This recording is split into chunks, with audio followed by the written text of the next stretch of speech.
Hello, আমার আরও একটা ভিডিওতে তোমাদেরকে ওয়েলকাম। তো আজকে আমি বানাবো স্টিকার্স। আমার ক্যাটের স্লিপিং পজিশনের ওপর স্টিকার। আমার বিড়ালটা বিভিন্ন সময় বিভিন্ন জায়গায় বিভিন্নভাবে ঘুমায়, আর সেটা দেখে আমি ভাবলাম তাহলে ওর স্লিপিং পজিশনে স্টিকার বানানো যাক।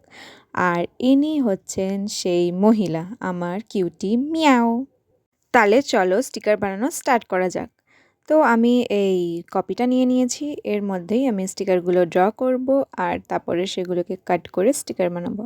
আমার পেন্সিলটা ভোঁতা হয়ে গেছিলো, তাই জন্য আমি ছুলে নিচ্ছি। আমার পেন্সিল ছোলা হয়ে গেছে, এবার স্কেচ করা স্টার্ট করি। আমি যেই ডায়েরিটায় ওর স্লিপিং পজিশনগুলো ড্র করে রেখেছিলাম, আমি সেটা দেখে দেখেই স্কেচ করছি।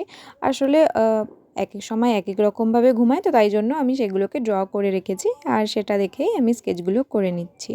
তো আমার যে বিড়াল আছে ওকে আমি মিয়াও বলেই ডাকি। ওর একটা নাম আছে, ওর নাম বোবো, কিন্তু বেশিরভাগ সময়টা আমি ওকে মিয়াও বলেই ডাকি। তো ও হচ্ছে ভীষণভাবে ঘুমপ্রেমী একটা বিড়াল। যারা যারা বিড়াল পোষো বা যাদের কাছে বিড়াল আছে তারা নিশ্চয়ই জানো বিড়ালরা কতটা ঘুমপ্রেমী হয়। তো ও সেরকম ভীষণ ঘুমাতে ভালোবাসে। আর ও যখন যখন ঘুমায় আমি ওকে বসে বসে দেখতে থাকি। আর অমনি একদিন হঠাৎ করে ওকে বসে বসে দেখতে দেখতে আমি ওই ডায়েরিতে স্কেচ করেছি, আর তারপরেই আমার মনে হয়েছে যে এটার স্টিকার বানানো যাবে। তো আমার ড্রয়িং করা হয়ে গেছে, এবার আমি কালার করে নেব। তো আমি বিশেষ করে ওর নাকটা করার জন্য ভীষণভাবে এক্সাইটেড, কারণ ওর নাকটা আমার খুব পছন্দ, মানে খুবই। ও যখনই ঘুমাক, ও খাক, ও আমার কাছে বসে থাকুক, যাই করুক, আমি সব সময় ওর নাকটা দেখতে থাকি। আর আমি ওর নাকটা বারবার ধরতে চাই, আমার এত ভালো লাগে। ও যখন একটু ছোট ছিল না, তখন এত ঘুমাতো না বা এত বিভিন্ন পশ্চারে ঘুমাতো না। তখন ও বেশিরভাগ সময়টা খেলাধুলা করতো, দৌড়াদৌড়ি করতো। আর আমি কোথাও হাঁটতাম বা সিঁড়ি দিয়ে উঠতাম, কিছু করতাম, তো পিছন থেকে এসে দৌড়ে এসে আর আমার পায়ের মধ্যে খিমচি দিত। তো আমি তখন ওকে বলতাম, কি বাবা এত দুষ্টুমি কেন, একটু শান্ত হয়ে বস। আর এখন 3 বছর হওয়ার পর ও এতটাই শান্ত হয়ে গেছে, আমি না মাঝে মাঝে মিস করি ওর সেই খেলাগুলো, সেই দুষ্টুমিগুলো। মাঝে মাঝে ও এমন এমন জায়গায় ঢুকে ঘুমায় যেখানে আমি ওকে খুঁজেই পাই না। আমি ডাকতে থাকি, আমি খুঁজতে থাকি, কিন্তু ও ঘুমাচ্ছে। ও আমার ডাক শুনছে, শুনে ও কোনো সাড়া শব্দও দেয় না। ও শুনছে, আমিও খুঁজছি, ও ঘুমাচ্ছে, এই চলতে থাকে। মানে ও ভেবেই নেয় কি আর কষ্ট করে সারা দিয়ে কি করব, আমি নিজের মতো ঘুমাই। তো দেখো আমার এখানে কালার করা হয়ে গেছে। এবার কালার করার পরে আমি যখন সেলো টেপ লাগাবো তখন দেখছি সেলো টেপটা অনেকটা ছোট হবে এই হিসাবে।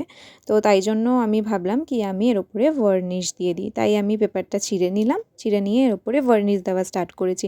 আমি একটু ভয়ে ভয়ে ছিলাম যে আমি যে মার্কারটা দিয়ে ড্র করেছি সাইড আউটলাইনগুলো, তো সেইটা রঙটা না ছেড়ে যায় ভার্নিশে, কিন্তু সেরকম কিছু হয়নি। এখনও আমি ভিডিওতে ভয়েস দিতে দিতে ওর কথা বলছি আর ও আমার পাশে বসে সেই কথাগুলো শুনছে। মানে ও না বোঝে যে ওর ব্যাপারে কিছু বলা হচ্ছে, তো ও সেটা শোনে চুপচাপ, যে না আমার ব্যাপারে বলছে, ভালো বলছে বা যাই বলছে। আর আমাকে যদি সারাদিন ওর ব্যাপারে কথা বলতে দেওয়া হয়, আমি সারাদিন ওর ব্যাপারে কথা বলতে পারবো। মানে আমি এত অবসেসড ওর প্রতি। আমি সারাদিন বসে ওকে দেখতে পারবো, আমি সারাদিন ওর ব্যাপারে কথা বলতে পারবো, আর আমি সারাটা দিন ওর সাথেই থাকি। আমি যেখানেই থাকি, আমি খাই, আমি বিছানায় শুয়ে থাকি, আমি ফোন দেখি, আমি যাই করি, ও আমার পাশে শুয়ে থাকে। তো ভার্নিশটা শুকিয়ে যাওয়ার পরে আমি একটুখানি সাইডে জায়গা ছেড়ে স্টিকারগুলোকে কেটে নিচ্ছি, আর আমার স্টিকার হয়ে গেছে রেডি। এর পিছনে গ্লু লাগিয়ে যে কোনো খাতায় আর ডায়েরিতে এগুলোকে লাগানো যাবে। তো তোমাদের যদি আমার ভিডিওটা ভালো লাগে তাহলে একটা লাইক, কমেন্ট আর সাবস্ক্রাইব করে দিও।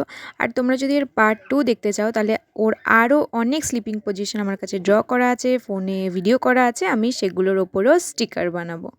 তো তোমাদের কীরকম লাগলো তোমরা আমাকে জানিও, আর পার্ট 2 দেখতে চাইলে অবশ্যই বলো। টাটা।